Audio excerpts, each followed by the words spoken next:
Gens du pays, c'est votre tour de vous laisser parler d'amour. Gens du pays, c'est votre tour de vous laisser parler d'amour. Ben, en fait, il y a tout un parcours qui précède Confluence. Confluence arrive relativement tard dans ma vie.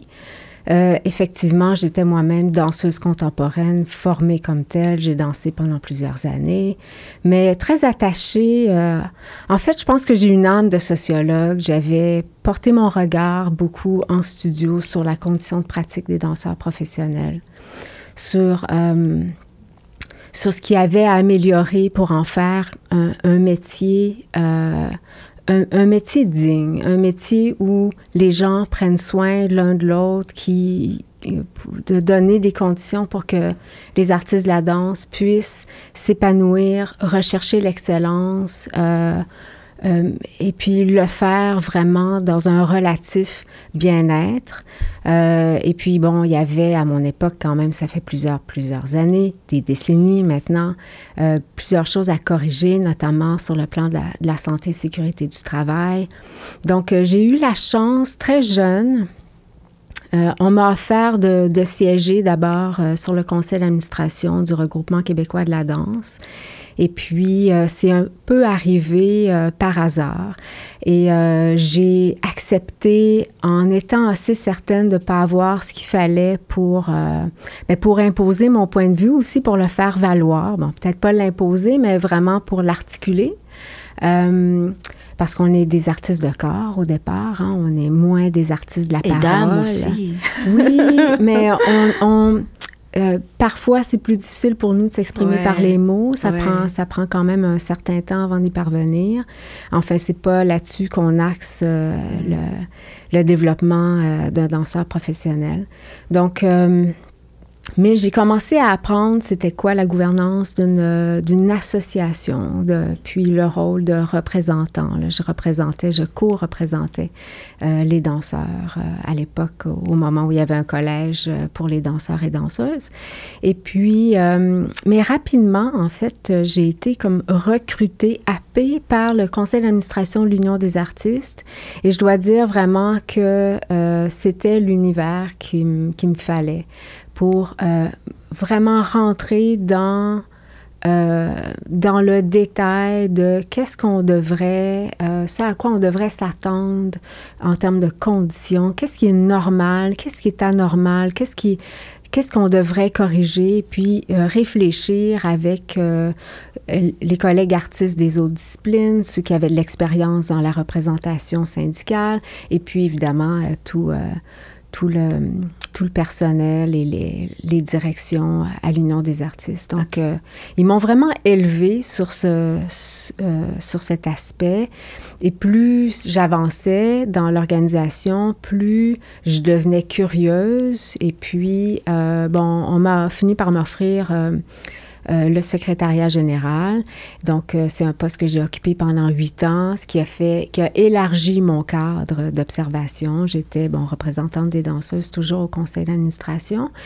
Donc, pendant plusieurs années, mon regard était strictement porté vers les danseurs, mais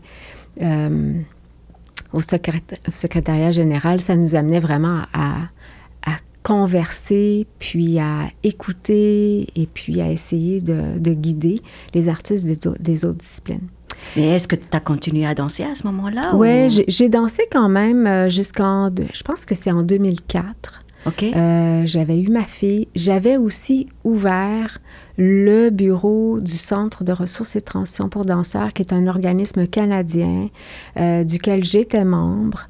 Et comme son nom le dit, c'est un organisme vers lequel on se tourne quand vient le temps de faire une transition de carrière. Parce que chez les danseurs, notamment, on parlait vraiment de transition de carrière. Donc, on va au bout de la carrière, puis typiquement, on disait ou on pensait que quand le corps te lâche, bien là, on commence à envisager de faire un autre métier parce qu'il nous reste 25, 30 ans de vie active professionnelle. Donc, c'est quand même intéressant de prendre le temps de se requalifier puis de se replanter et se redéployer dans un autre métier.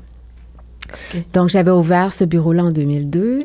Et puis, en même temps que je dansais, puis en même temps que j'étais aussi éventuellement au secrétariat général à l'UDA. Ouais. Mais qu'est-ce qui a fait que tu as quitté complètement la danse après? Moi, j'ai été très, très blessée. D'accord. Ouais. J'ai eu juste faire... j'ai vraiment souffert. Et puis, physiquement, quand la douleur devient presque l'épicentre de la vie, on finit par conditionner sa journée en fonction de la douleur qui est plus vive le matin, qui t'empêche de faire ci, qui t'empêche de t'entraîner. Puis là, il faut prendre des Advil, puis il faut prendre des Tylenol. Et puis... c'est un travail à risque comme danseur, c'est-à-dire on prend beaucoup de risques quand on travaille. Oui. Ouais. Puis... Et pourtant, ils sont pas bien entourés, les danseurs et tout, malgré tous les risques qu'ils prennent. Il y a un risque. En fait, il y aura jamais de risque zéro. En danse comme ailleurs, il n'y a pas de risque zéro. Ouais. Alors, l'idée, c'est vraiment de mitiguer les risques le plus possible.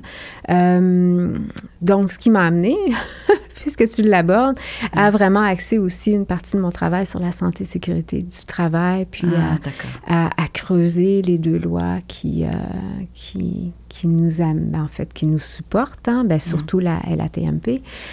Donc, l'accès au régime, malgré le fait qu'on soit travailleur autonome pour la plupart des danseurs, dépatouiller tout ça, éclairer ça, s'assurer que c'est bien compris, et des producteurs en danse, des chorégraphes, et des danseurs eux-mêmes, et des institutions, et de la CNESST, CSST à l'époque. Donc, ouvrir le dialogue, aller au fond de l'interprétation des lois pour voir ce à quoi on peut avoir accès pour nous aider à se rebâtir, là, si jamais on est victime d'une lésion professionnelle, d'une maladie professionnelle.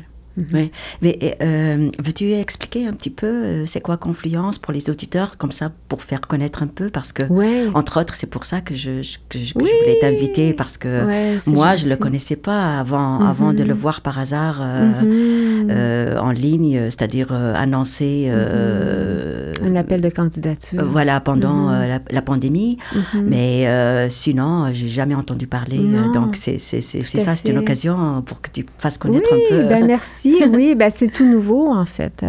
Ça fait combien d'années, depuis 2021. Donc, il faut savoir quand même que, comme je le disais, j'ai dirigé le bureau du Centre de ressources du Québec, du Centre de ressources et de transition pour danseurs, quand même depuis 2002. Puis, le bureau était devenu extrêmement dynamique. On manquait de fonds au Québec. Et puis, une des solutions, c'était d'ouvrir une autre organisation parraine, si on veut, en fait, affiliée, qui était le Centre québécois de ressources et de transition pour danseurs. Et puis, je t'épargne les détails, mais peut-être 2 ans plus tard, on a engagé la conversation avec le ministère de la Culture pour vraiment leur faire comprendre quel était l'enjeu, à quoi ça réfère la transition de carrière des danseurs. Parce qu'on a vraiment, comme à peu près tout le monde, on a cette impression que le danseur, tout à coup, oui, c'est vrai, il a besoin de faire autre chose dans la vie parce que fatalement, il va arrêter de pratiquer son métier très jeune, puis il va devoir faire autre chose.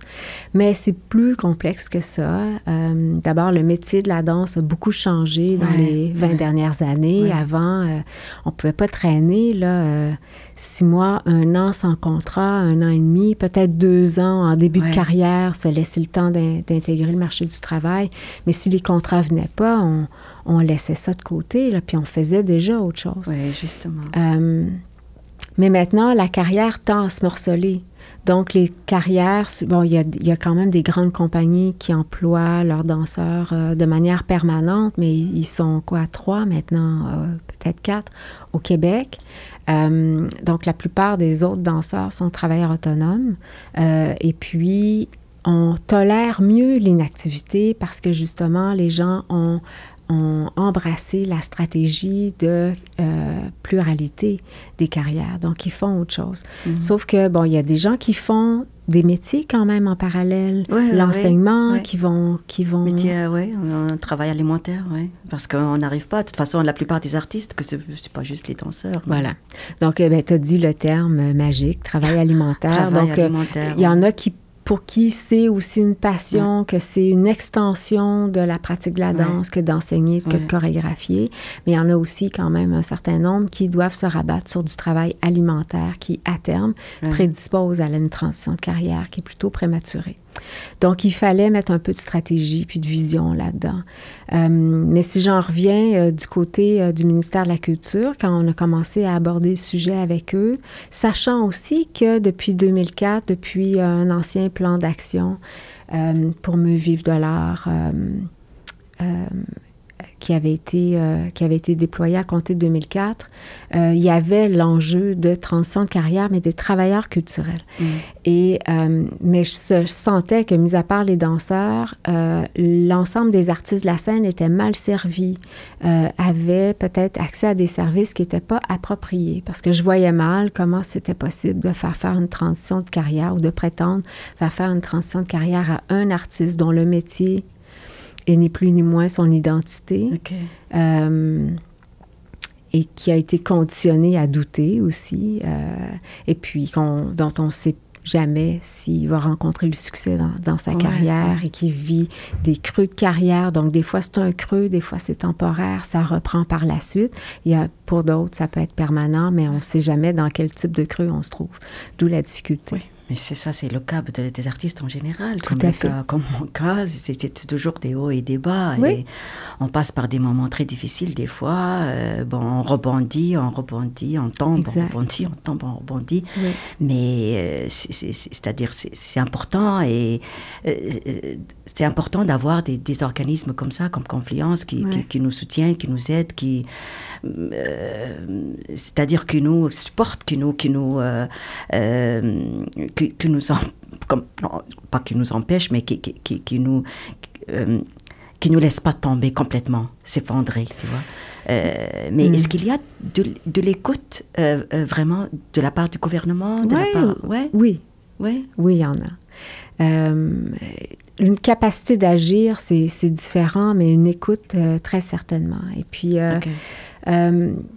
donc, ils nous ont permis, notamment, d'abord, ils ont fini par inscrire l'enjeu de la transition de carrière des artistes de la scène dans le plan d'action, plan gouvernemental en culture qui accompagnait la nouvelle politique culturelle de 2018.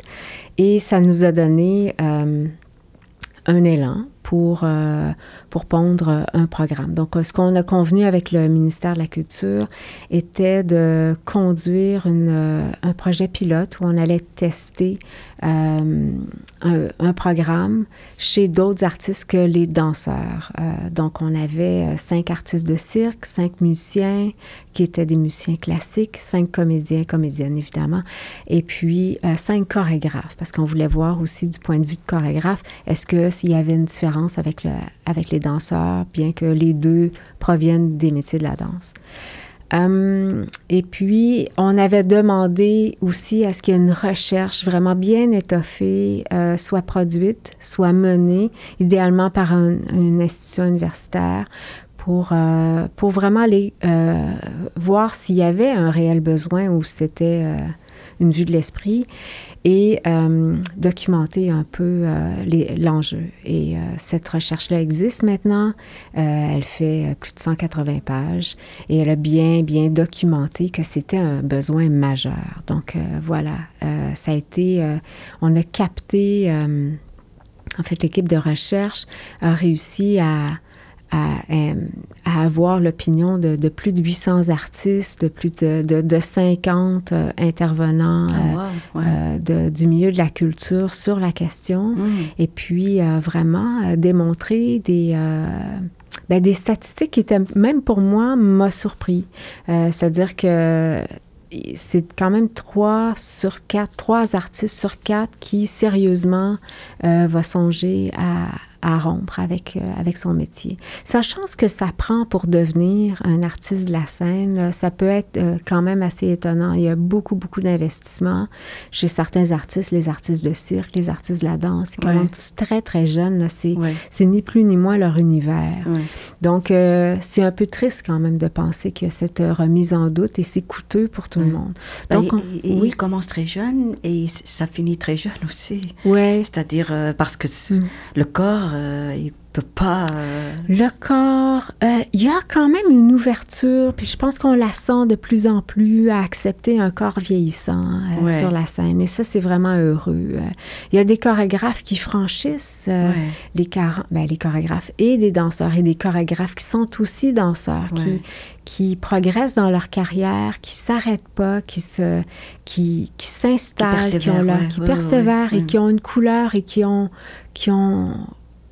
une voix.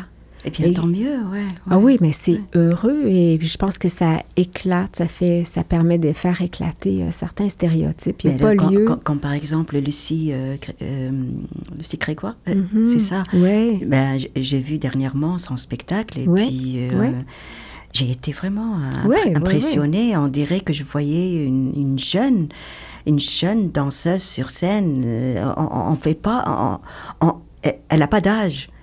Elle n'a vraiment pas d'âge. Pourtant, elle a dépassé la soixantaine. Et quelle énergie, pendant 1 heure non-stop. J'avais la chair de poule en la regardant danser sur scène. C'est fabuleux. Puis je pense que ça transcende vraiment l'intérêt de financer ces œuvres-là, de financer ces artistes-là, de leur donner une tribune pour présenter leur travail, parce que ça nous reflète aussi, hein, mais c'est ça la panoplie. Bien sûr, c'est ce que fait les arts, là, c'est quand même un reflet de qui nous sommes. Et puis, on n'a pas tous en bas de 25 ans. Hein? Non, il y a un âge pour tout. Un artiste, il est supposé travailler jusqu'à la fin de sa vie, c'est-à-dire on n'a pas...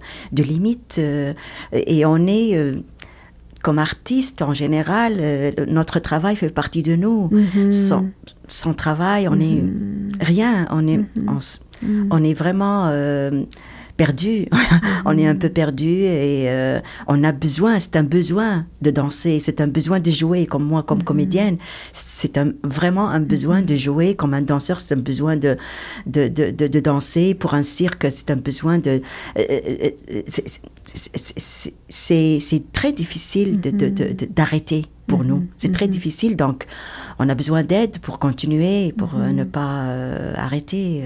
C'est typiquement, là, pour les artistes vraiment qui sont confrontés à la transition, là, donc à la requalification. Parce qu'on le sait pas, hein, ça peut prendre avec nous dans nos programmes au moins 1 an avant qu'on commence à s'aligner. Qu'est-ce qui se pointe finalement pour moi? Est-ce que je renoue avec la pratique artistique? Est-ce que j'y donne encore une chance? Est-ce que je l'aborde autrement? Est-ce que je me refixe?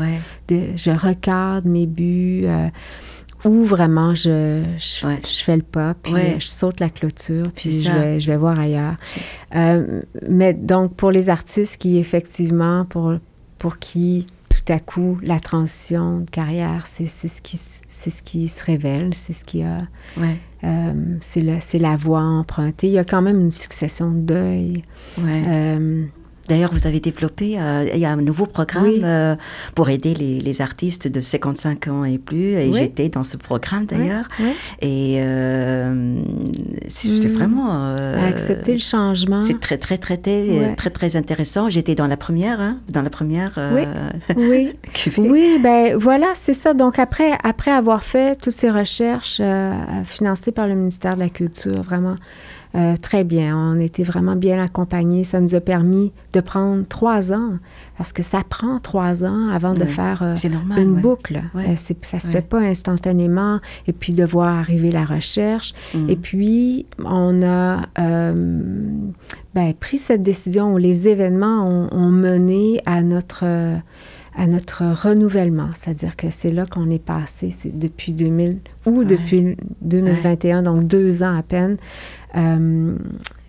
en fait, presque jour pour jour, qu'on s'appelle officiellement Confluence, créateur de vocation, que les objets corporatifs mentionnent que maintenant, notre clientèle, c'est l'ensemble des artistes de la scène ou quelconque autre groupe dont le métier revêt un caractère identitaire. Et les programmes comme tels, on a pris le temps de les revoir, de les revisiter complètement là, de fond en comble. On s'est permis de faire table rase et puis de dire, maintenant, à la lumière de ce qu'on connaît, moi qui faisait pratiquement 20 ans que j'accompagnais les artistes de la danse au départ à la transition et puis maintenant les autres artistes. Maintenant, qu'est-ce que je pense qui devrait être mis en place et qui pourrait être raisonnable sur le plan financier parce qu'on sait que ça va reposer sur les fonds publics. Hein. On sait que les artistes qui se retrouvent dans ces situations-là, il y en a un certain nombre qui n'auront pas les moyens de payer à la hauteur de ce que ça coûte, ce type de programme. Oui, c'est normal. Mais oui, tout à fait. Donc, et ça nous a amené à développer plusieurs programmes, mais en fonction beaucoup où se situe l'artiste dans son parcours de carrière. Donc, et les commentaires aussi, parce que vous demandez à chaque fois les commentaires des artistes pour pouvoir évoluer. Oui. Alors, on a intégré à même nos programmes un système d'évaluation de l'impact ou de la performance de nos programmes. On a étudié aussi la performance des programmes pour voir c'est quoi nos cibles, qu'est-ce qu'on peut espérer aussi, parce que, on peut couper les cheveux en 4 et puis tout examiner pour être certain que ce sont nos programmes qui créent cet effet-là. Donc, oui, il y a un système qui pourrait être assez sophistiqué, là, qui s'implémente, en fait, qui s'implante graduellement. Et ça chemine en parallèle, là, d'où les questions qui vous inondent, là. À l'occasion. Puis, d'ailleurs, je suis sur le point de vous ressonder là-dessus pour savoir, avec un peu de recul, qu'est-ce qui a eu de l'impact? Quelle est l'intervention qui a permis, par exemple, de révéler, qui a provoqué un changement qui est heureux dans votre parcours, là, pour qu'on puisse avoir conscience là, de votre expérience, de votre point de vue, là, de l'intérieur du programme. Donc, tu l'as dit au début, excuse-moi Nabila, t'en prie. Tu le disais au début, c'est pour nous aider à traverser des moments de doute. Et je pense que honnêtement, c'est ça la beauté des programmes. C'est de dire qu'on va pas on t'oblige pas à faire une transition de carrière. Non. On t'invite à venir réfléchir de manière encadrée avec nous, puis à profiter des différents services, puis des ateliers. Et surtout, je dirais, puis j'espère que tu vas abonder dans mon sens, mais c'est de se retrouver avec d'autres artistes qui vivent d'autres choses. Mais justement, moi, c'est ce qui m'est arrivé, en tout cas. Je me suis lancée comme ça dans le vide, dans le sens parce que j'étais en désespoir total. Qu'est-ce que je vais faire? J'ai été très, très affectée par la pandémie et même un peu avant aussi. Et je savais pas quoi faire pendant la pandémie. J'ai pas arrêté de faire des recherches pour voir qu'est-ce que je peux choisir comme autre métier à faire qui me correspond mieux et qui me permet de ne pas mourir de faim, quoi, c'est-à-dire pour la survie,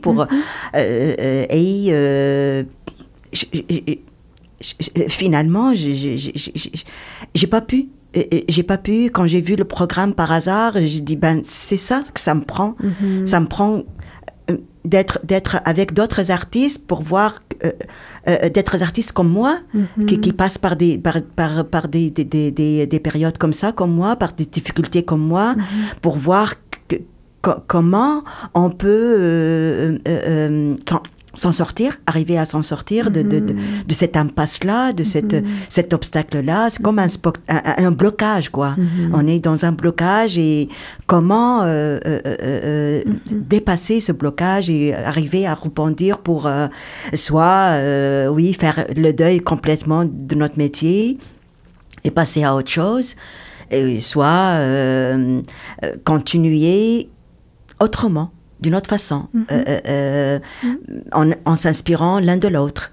Et franchement, je pensais pas du tout que j'allais être inspirée autant. Je pensais pas du tout que ça allait m'aider autant.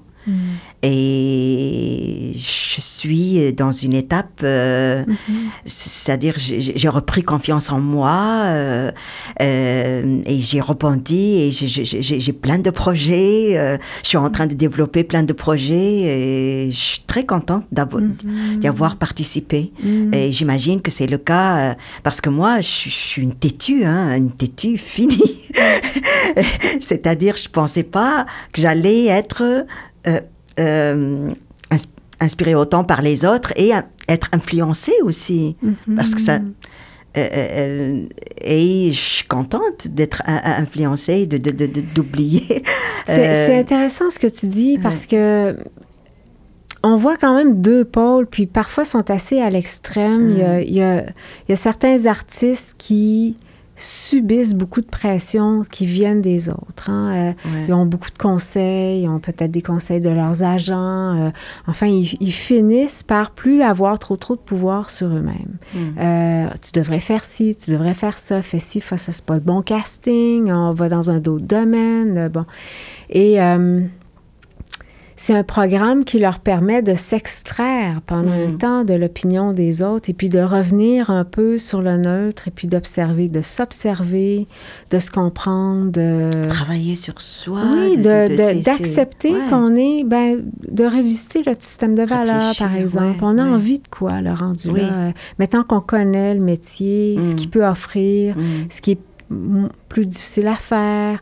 Puis aussi, nos obstacles, il y en a pour qui, avec l'âge, vient l'anxiété de performance, par exemple. On l'a parfois au début, on réussit à la réguler, puis ça nous rattrape dans le détour un peu plus tard. Donc, ça peut être aussi un phénomène qui guide vers la transition de carrière, mais c'est un peu malheureux parce que, dans le fond, ça se traite.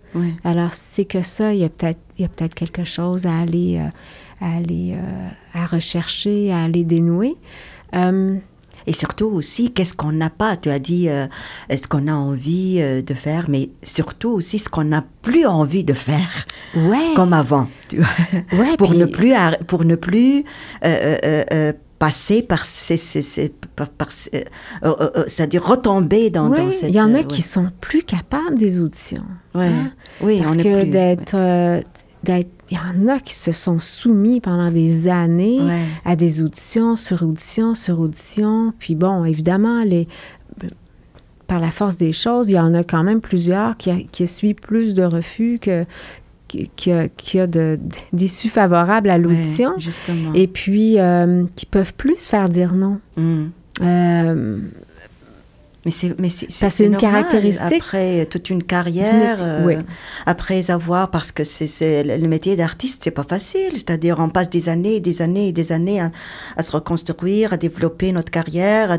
C'est-à-dire, c'est à la fin qu'on commence à récolter tout ce qu'on a semé, mais ça ne... Et c'est pas fini. Même si on arrive, c'est pas fini. C'est toujours on passe toujours par des hauts et des bas, c'est-à-dire... il n'y a rien de garanti. On continue, il faut tout le temps développer, il faut tout le temps développer des projets, il faut tout le temps créer de nouveautés, il faut tout le temps... Ça n'arrête jamais, ça n'arrête jamais. Et on arrive au bout de champ d'être épuisé, complètement épuisé de tout ça, et parce que on n'est pas bien rémunéré, et même si on est bien rémunéré, quand on arrive dans un creux, on dépense tout ce qu'on a, et on se trouve dans le vide, et on se trouve dans l'insécurité. C'est un métier insécure, complètement insécure. C'est tolérer l'incertitude, tolérer plus que la précarité. Il y a des gens pour qui ça va bien. Il y a des gens qui quelques-uns, c'est-à-dire les stars, les vedettes. Les stars ou aussi certaines personnes qui naviguent bien dans l'inconnu. Qui ont trouvé leur confort à se dire, il n'y a rien, tout est incertain. Puis, bon, mais quand même... je pense qu'il y a cette nécessité de s'adapter constamment et puis de s'adapter à ce que justement, ce qui nous attend dans le détour. Ça peut être une blessure, ça peut être un contrat qu'on voulait vraiment pour lequel on s'est préparé et puis qui tombe à l'eau pour quelconque raison.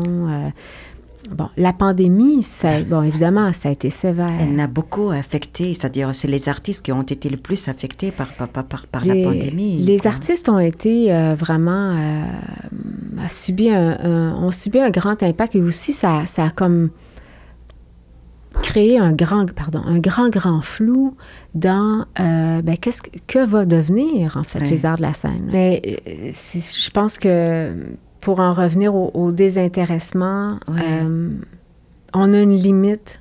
On a une limite à ce qu'on peut offrir comme programme, mais cette limite-là ne doit pas interférer. C'est-à-dire que si toi, ton projet t'amène à faire ou à rentrer dans un domaine qui, pour nous, c'est trop cher, on ne pourra pas te supporter ou ce qu'on va pouvoir te donner, c'est une fraction insignifiante là, du coût du projet, bien, je dois pas, en fait, t'amener à court-circuiter tes désirs, surtout si on sent que le potentiel est là, surtout si on sent que tu as toutes les ressources pour y parvenir, ou une bonne partie des ressources pour y parvenir, ressources de toute nature.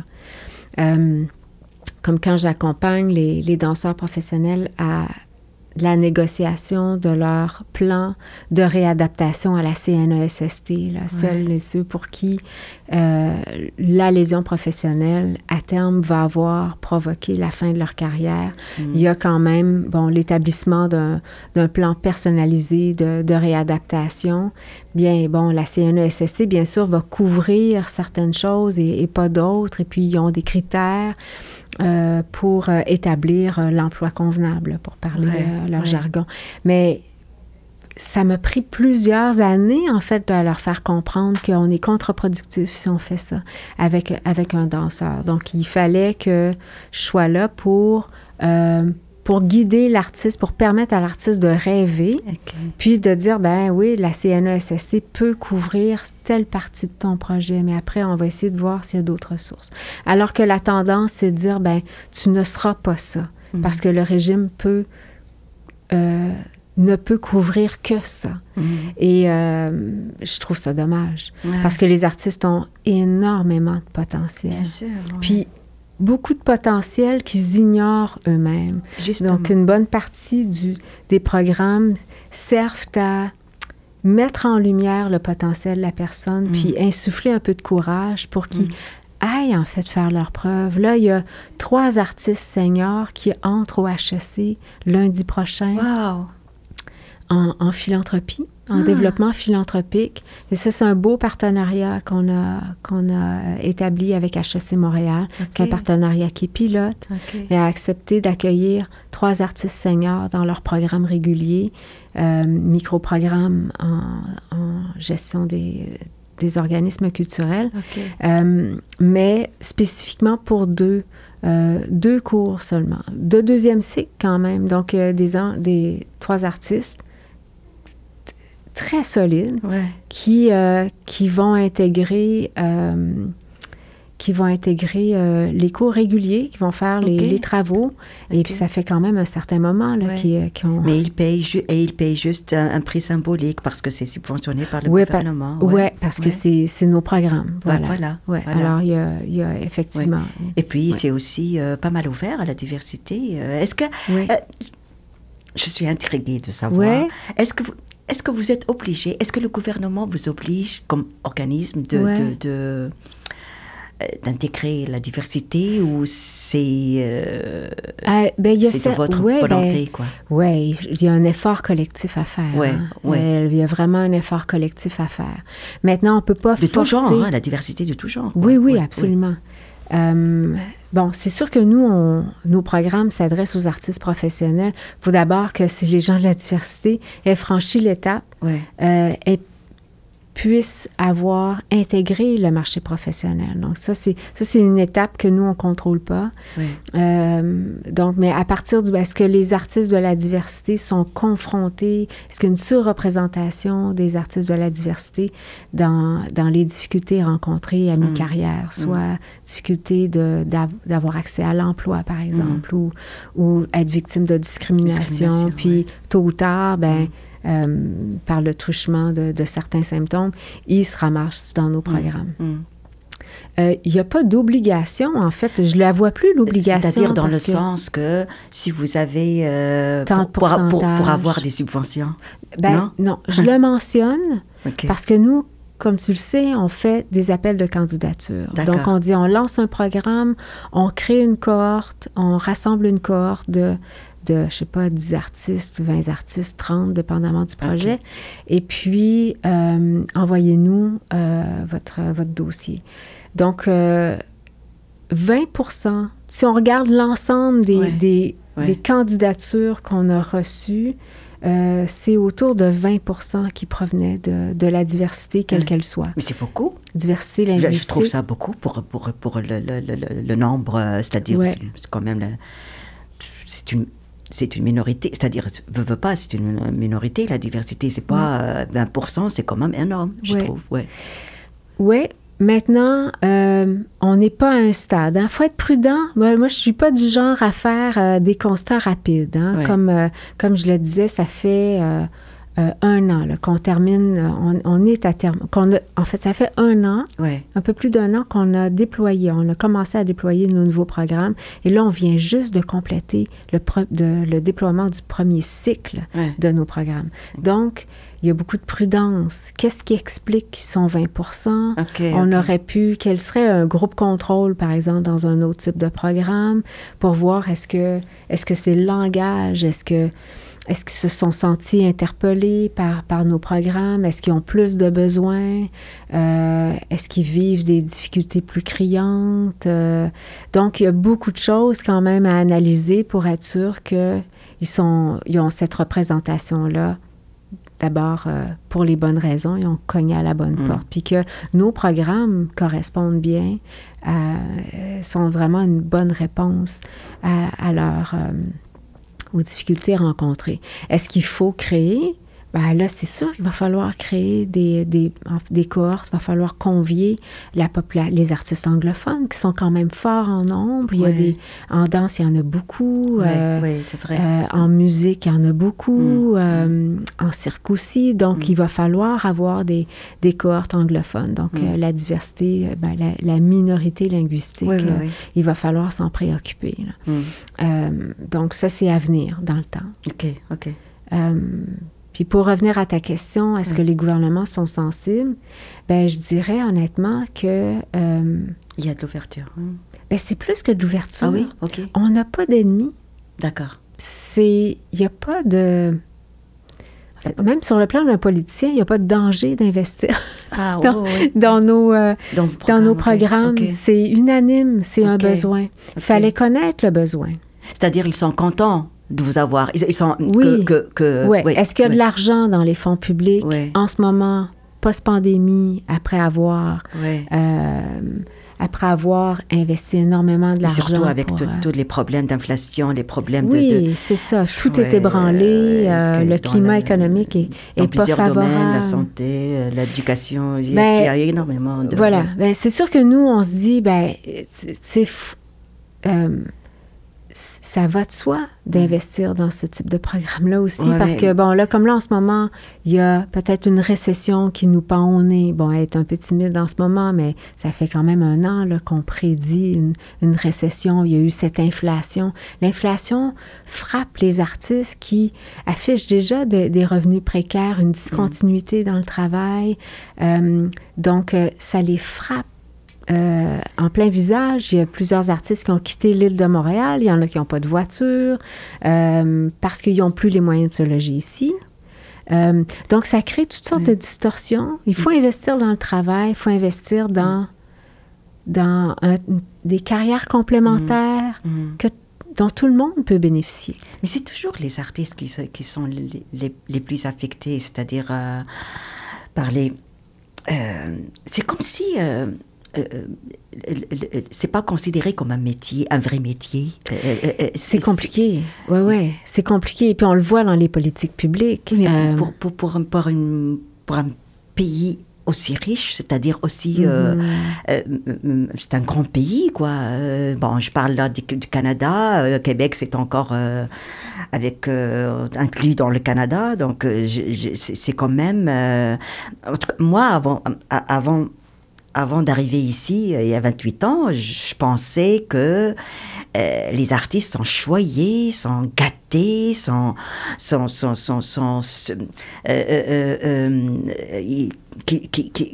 c'est-à-dire qu'ils sont très intéressants, très, très importants dans la société. Mais j'ai été un peu surprise, très, très, très surprise de constater que c'est pas le cas. C'est-à-dire, j'ai vu que parce que je suis passée par la France, j'ai vécu aussi une bonne période en France, et en France, ils sont, leur situation est beaucoup plus évoluée qu'ici, beaucoup plus... tous les avec artistes. Le système de l'intermittence. Oui, c'est ça. Il y a des mais il y a du pour et des contre, là, sur toutes les politiques. Hein. Il y a toujours les effets adverses des politiques publiques quand on les met en œuvre. On ne s'attend pas à un effet X. Bon, il y a des inégalités, par exemple. Puis les artistes reflètent la population québécoise. Il y a de la pauvreté, comme il y a de la très grande richesse aussi. Donc, il y a cette disparité de réalité, là. Ce qui est dommage aussi, c'est que... Et ça, je pense, pour avoir étudié un peu le travail, ce qui est difficile à expliquer, c'est l'imprédictibilité du succès. C'est que dans un autre métier, si on a le talent, si on a fait des grandes écoles, si on a un certain nombre d'attributs, on ne se pose pas de questions. S'il y a de la place, on a du succès. Ici, le talent explique rien. Avoir fait des grandes écoles, c'est un plus, c'est certain, ça ne peut pas nuire, mais ça ne prédit pas automatiquement le succès. Donc, on avance, puis on ne sait pas si on va réussir. Et là, sur quoi on peut s'appuyer quand ça va mal? Il faut que ce soit sur un filet de sécurité sociale. Et là, la sécurité sociale, c'est ça. Donc là, il y a bien sûr, il y a les syndicats qui ont mis en place un certain nombre de mesures qui aident, des systèmes d'assurance collective, mais tous n'y ont pas droit ou ils n'ont pas accès. Il y a la CNESST qui s'est ouverte, là, Santé et Sécurité du travail, préciser l'accès à certains régimes qui, d'ordinaire, auraient pu nous échapper, mais il y a encore beaucoup de travail à faire, cela dit. On se bat en ce moment là, pour une des mesures qui est vraiment importante. Là, et c'est pour cela que les organismes comme Confluence sont importants, tu vois. C'est quand même grâce aux artistes que... Parlons du Québec, que le Québec a une renommée internationale. Tu sais, le Cirque du Soleil, Xavier Dolan, Céline Dion. Moi, avant de venir ici, je ne connaissais pas du tout le Québec. Je ne savais même pas qu'il existait une province francophone ici. C'est-à-dire, pour nous, en Afrique, je viens de l'Afrique du Nord,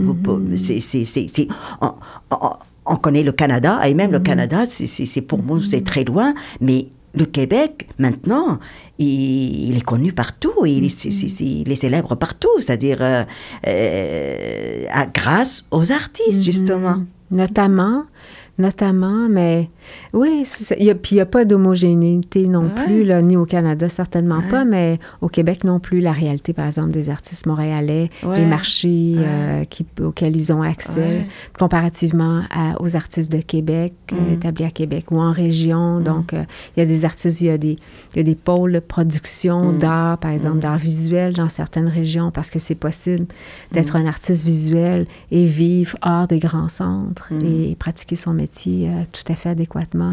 Ce qui n'est pas nécessairement le cas pour un artiste de la scène, par exemple, qui a besoin d'être plutôt très proche des grands centres. Je pense que il y a énormément de phénomènes en jeu. Puis plus on avance, plus tout ça s'éclaire. Et c'est ça qui est en fait...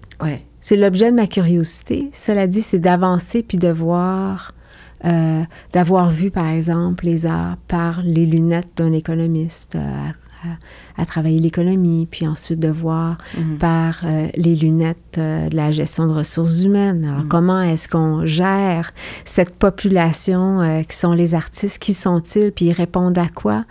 Et qu'est-ce qui les détruit aussi? Ouais.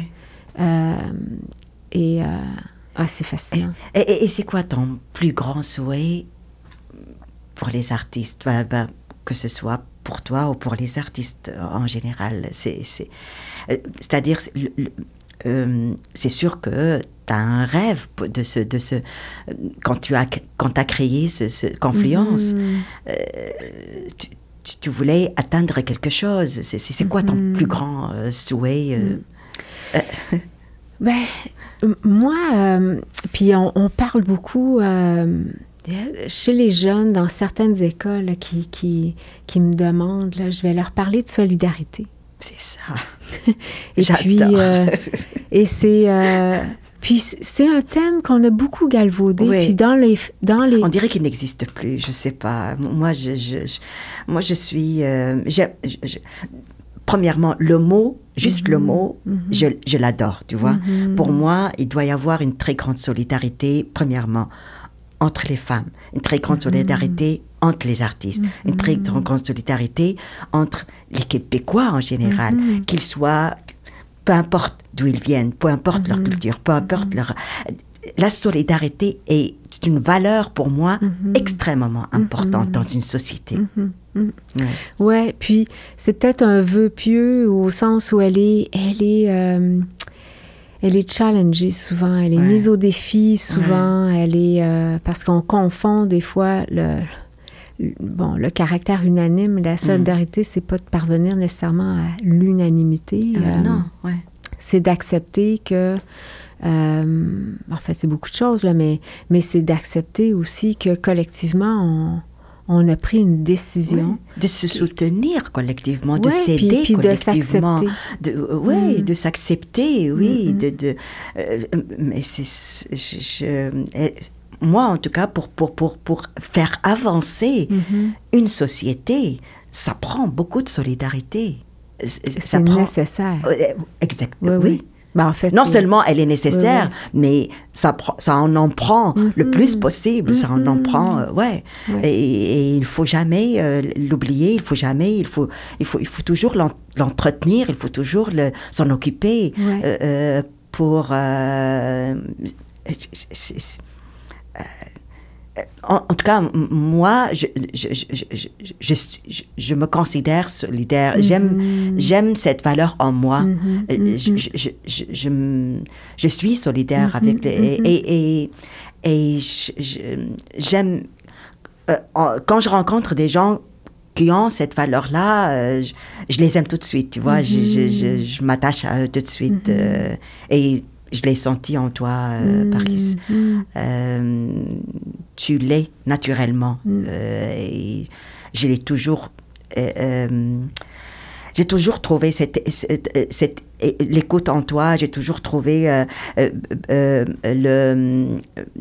tu appuies les artistes, tu les aides, tu les encourages, en tout cas, pour moi, tu es très importante. Il y en a que je brasse un peu. Oui, mais ça prend. Mais c'est pour les décristalliser. Là, mais c'est normal, quand ça en prend. Mais moi, j'aime être brassée.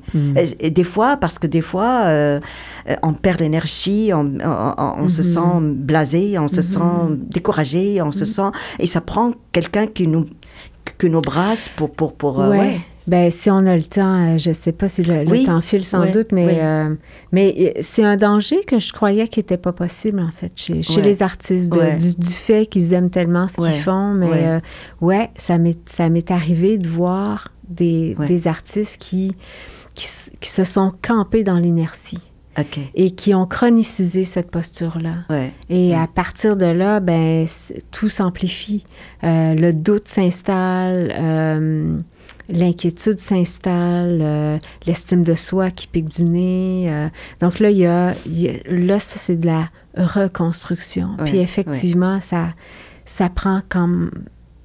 ça prend des interventions qui sont un petit peu plus fermes, je dirais, pour vraiment faire réaliser à la personne qu'on peut dériver longtemps. Oui.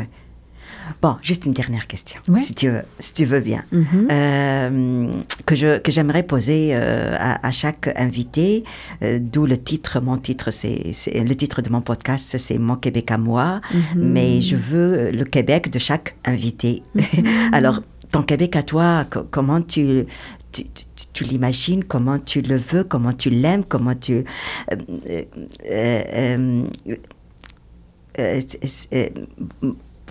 voilà, ton rêve de ton Québec. C'est...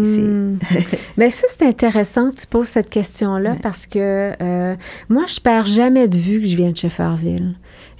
Puis tu sais sans doute pas aussi, mais je perds jamais de vue que je viens d'une petite ville inaccessible là, en route, là. C'est en haut de la Côte-Nord, enfin, c'est très loin. Et ça quand même, je suis devenue danseuse professionnelle. C'était impossible, là, c'était impossible. Puis je suis passée par la Mauricie, puis ensuite, je suis venue, mais très jeune, mais seule, à Montréal pour étudier la danse, mais c'est possible au Québec de le faire. Donc, il y a cette liberté-là. C'est possible. Puis même dans la pauvreté, là, parce que, croyez-moi, là, j'étais pas riche du tout là, quand j'étudiais la danse, mais c'était possible de le faire. Puis c'était possible de le faire en tant que femme aussi. J'ai pas senti vraiment beaucoup de limites. Bon, on avait tous vécu certaines choses qui étaient plus désagréables, mais quand même. Donc, il y a cette liberté-là qui est possible. Mais il y a quand même, et c'est ce à quoi j'aspire aussi, l'inégalité des chances. Ça existe aussi. C'est une réalité. Et puis, j'aimerais juste revenir, parce que je pense que c'est important de le mentionner, cet Autochtone qui s'était caché dans le centre-ville pendant la pandémie dans une toilette et qui est mort dans la toilette au centre-ville. Il est mort à 2 coins de rue de mon bureau. Et ce monsieur-là, parce que j'ai lu son histoire comme quelques semaines après, il a mon âge. Il est né à Shefferville. Et c'est sûr qu'il était dans ma classe. Parce que c'était grand, c'était tout petit. Alors, moi, je suis devenue ce que je suis devenue. Et puis lui, il est mort comme itinérant dans une toilette sèche du centre-ville à 2 coins de rue de mon bureau. Et ça, pour moi, j'ai eu un choc quand j'ai lu l'histoire, parce que je me disais, c'est incroyable quand même. Il y a encore cette inégalité des chances ici. Et voilà, j'espère. Pour moi, le Québec, il est en work in progress. C'est une nouvelle société. 400 ans, c'est quoi 400 ans, c'est rien par rapport au millénaire de mon pays d'origine. Et puis, tu parles c'est possible de réussir au Québec, c'est possible d'arriver au Québec. Moi aussi, je le crois, parce que moi aussi, je viens de tout petit village en Tunisie. Toi, au moins, tu es né au Québec. Moi, je suis même pas née au Québec. Et je suis arrivée à devenir une artiste connue, une humoriste, comédienne. J'ai carrément dépassé mes rêves. Je n'ai jamais pensé, je n'ai jamais imaginé dans ma vie que j'allais arriver à le devenir. Et le Québec m'a beaucoup donné, m'a énormément donné, et c'est pour cela que j'ai pensé à créer, c'est-à-dire à faire ce podcast-là. C'est pour rendre hommage à ce Québec, qui m'a tout donné et qui m'a permis de rayonner, de m'épanouir, d'être la femme que je suis aujourd'hui, une femme affirmée, libre, déterminée, forte, et qui qui a réussi à garder ses valeurs et alors voilà, on se rejoint à la fin. Voilà, je suis moi aussi. Je considère que j'ai bien réussi. J'ai bien réussi ma vie, ce que d'autres qui sont restés de même âge comme toi, cet autochtone, qui sont restés là-bas et plusieurs sont morts déjà aussi de mon âge et qui n'ont pas réussi à rien faire ou qui n'ont pas pu réussir, qui n'ont pas pu arriver à quitter carrément le pays, alors que moi, je suis ici et je suis ravie. J'en suis ravie. Voilà. On est content de t'avoir avec nous. Merci beaucoup, Paris, pour cet entretien, pour cet échange. Ça a été super intéressant. Un plaisir. Merci beaucoup. Merci. Au revoir.